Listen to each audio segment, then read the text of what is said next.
Hello, my name is Kip Dye. I'm a licensed physical therapist. Here today to discuss soft tissue release techniques for the head and the neck. And today I'm using a 3.5 inch by a 12 inch firm, this is a hard foam roller, 6-pound density roller. We also have a 4-pound, it's a little bit softer density roller that you can utilize as well. And in this case, the design is, it goes to a pointed design versus rounded edges, that we also have that as well. So what I'm going to do is I'm going to place the roller on the floor. You can also do some of these techniques on the wall as well, but I find on the floor it works very well. It's pretty deep into the tissue.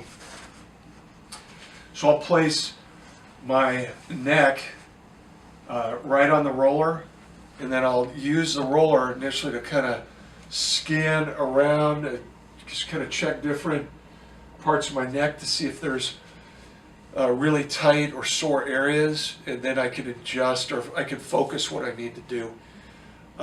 With this roller, you can also release out the head very effectively, and I'll show you that initially, and then we'll work down to the suboccipital area down into the neck.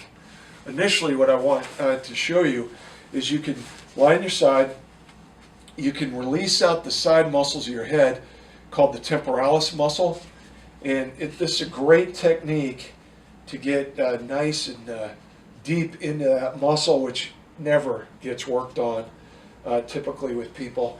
And it's a muscle that if people are stressed or they're just excessively tight there, it can cause headaches and restriction of motion in the neck. So I recommend to do this on both sides. It's very effective in terms of just decreasing tension through the head and the neck. Then what you can also do is kind of work around different parts of the cranium and into parts of the forehead if needed.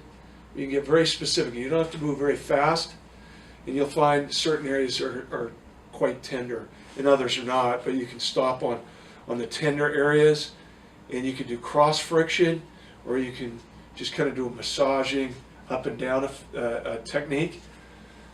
The next one I want to talk about is going into the suboccipital area between the neck and the head. And the key here is you want to release the muscles on both sides as well as the midline of the neck. So initially, I'm going to show you how to release the extensors or the paraspinals right next to the spine. Those typically are the ones that are overworked and tight in people's necks that give people a lot of pain.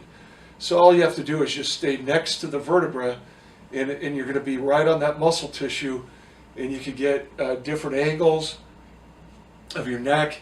You can arch back, you can release the neck, just move slowly so you don't hurt yourself. And then obviously do this on both sides. Then the next thing I like to do is to work midline of the neck, right on the ligamentum nuchae, or others call it the nuchal ligament. And you can also do cross friction, or a real effective technique. You can get real deep in there.